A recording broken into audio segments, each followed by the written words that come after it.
100 शब्द प्रति minute. Dictation start करते हैं 5 सेकेंड बाद।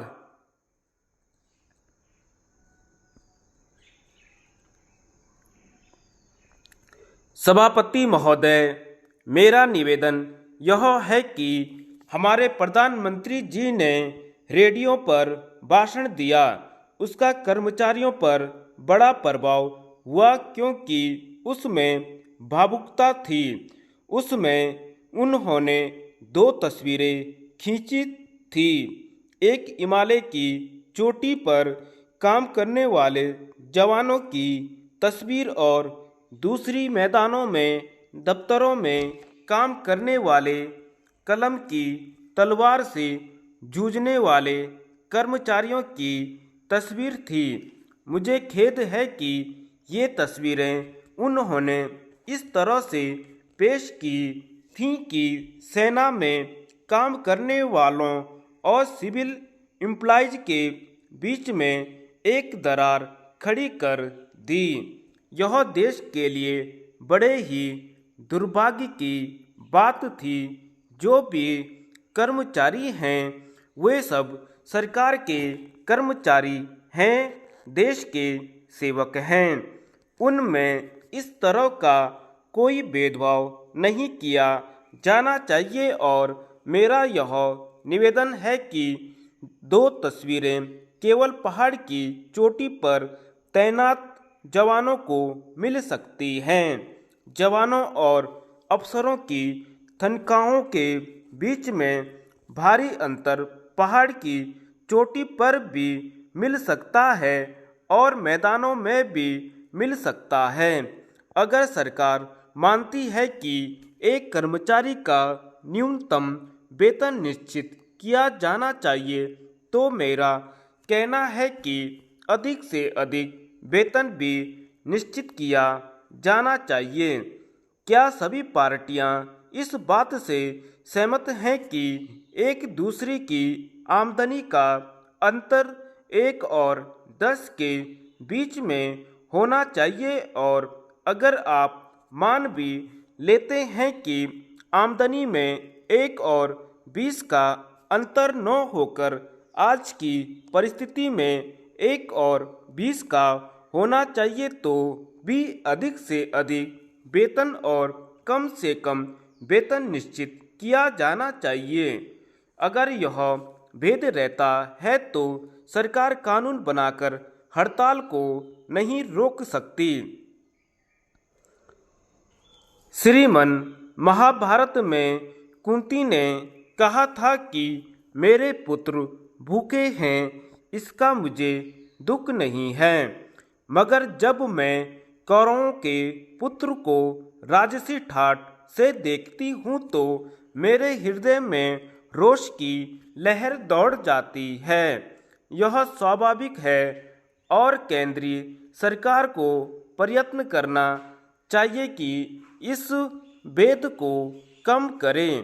ऊंची से ऊंची तनख्वाहें तय नहीं की गई, कीमतों पर रोक नहीं लगाई गई, लेकिन केंद्रीय कर्मचारियों के खिलाफ ऑर्डिनेंस लागू किया गया, मगर दाम बढ़ाने वालों के खिलाफ ऑर्डिनेंस जारी नहीं किया गया। अतः सरकार इस हड़ताल से सबक लेकर ऐसी नीति का निर्धारण करे कि जिससे देश में महंगाई न बढ़े, तो यह सब के लिए अच्छा होगा। उपाध्यक्ष महोदय, मैं इस विधेयक का विरोध करने के लिए खड़ा हुआ हूँ। संयुक्त प्रवर समिति के सदस्य के नाते मैंने तथा मेरे अन्य साथियों ने यह प्रयत्न किया था कि इस विधेयक का स्वरूप ऐसा बने जिससे सरकार को दिए जाने वाले अधिकारों का दुरुपयोग न हो सके और संविधान द्वारा जो मूलभूत अधिकार दिए गए हैं उनकी रक्षा की जा सके। लेकिन हमें इसमें सफलता नहीं मिली। संयुक्त प्रवर समिति को एक गदा सौंपा गया था और समिति का काम था उसका घोड़ा बनाना, लेकिन परिणाम यह निकला है कि वह खच्चर बन गया है।